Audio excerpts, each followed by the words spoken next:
اور جب تم اپنے باغ میں داخل ہوئے تو تم نے ماشاء اللہ لا قوت الا باللہ کیوں نہ کہا؟ اگر تم مجھے مال و اولاد میں اپنے سے کمتر دیکھتے ہو تو عجب نہیں کہ میرا پروردگار مجھے تمہارے باغ سے بہتر عطا فرمائے اور تمہارے اس باغ پر آسمان سے آفت بھیج دے تو وہ صاف میدان ہو جائے، یا اس باغ کی نہر کا پانی گہرائی میں اتر جائے تو پھر تم اسے تلاش نہ کر سکو، اور اس کے میووں کو عذاب نے آ گھیرا اور وہ اپنی چھتریوں پر گر کر رہ گیا، تو جو مال اس نے اس پر خرچ کیا تھا اس پر حسرت سے ہاتھ ملنے لگا اور کہنے لگا کہ کاش میں اپنے پروردگار کے ساتھ کسی کو شریک نہ بناتا۔ اس وقت اللہ کے سوا کوئی جماعت اس کی مددگار نہ ہوئی اور نہ وہ بدلہ لے سکا۔ یہاں سے ثابت ہوا کہ حکومت سب اللہ کی ہے، جو معبود برحق ہے وہی بہترین ثواب عطا کرنے والا اور بہترین انجام لانے والا ہے۔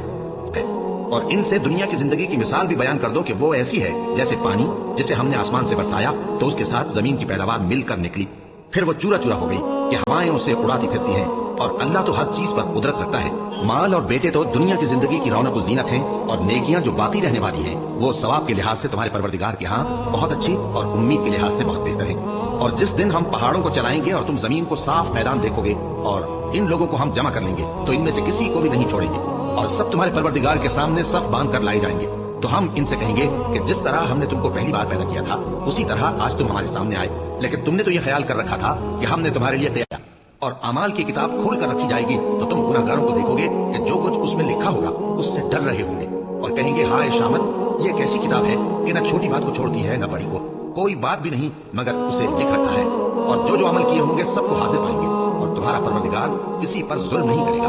اور جب ہم نے فرشتوں کو حکم دیا کہ آدم کو سجدہ کرو تو سب نے سجدہ کیا مگر ابلیس نے نہ کیا، وہ جنات میں سے تھا تو اپنے پروردگار کے حکم سے باہر ہو گیا۔ کیا تم اس کو اور اس کی اولاد کو میرے سوا دوست بناتے ہو، حالانکہ وہ تمہارے دشمن ہیں، اور شیطان کی دوستی ظالموں کے لیے اللہ کی دوستی کا برا بدل ہے۔ میں نے ان کو نہ تو آسمانوں اور زمین کی پیدا کرنے کے وقت بلایا تھا اور نہ خود ان کی پیدا کرنے کے وقت، اور میں ایسا نہ تھا کہ گمراہ